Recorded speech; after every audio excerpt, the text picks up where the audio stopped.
ভাইরে, জাহান্নামের আগুন কত ভয়ঙ্কর হবে আমার বুঝাইয়া বলার সাধ্য নাই। কোন কোন নাফরমানের অবস্থা এমন হবে কিয়ামতের ময়দানে সূর্যটা 1 বিঘাত মাথার উপরে নেমে আসবে, মাথার গিলুগুলা ভাতের মাড়ের মতো টকবক টকবক করে ফুটতে থাকবে।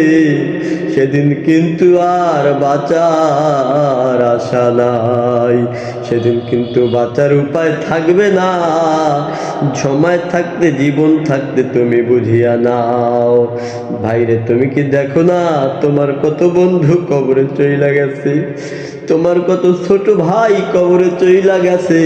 তুমি কি মরবা না ভাই? মরণের চিন্তা কি তোমার মাথায় আসে না? সময় থাকতে রবের কাছে ক্ষমা চাও। রবের দরবার কিন্তু ফিরাইয়া দেওয়ার দরবার না, আমার রবের দরবার কিন্তু ভাগাইয়া দেওয়ার দরবার না। আমার রব তোমাকে ক্ষমা কইরা দেবে। তুমি খাঁটি দিল নিয়ে, ভাঙ্গা দিল নিয়ে আমার মাওলার কাছে 2টা হাত বাড়াইয়া চাও, আমার মাওলা তোমাকে ফিরাইয়া দেবে না।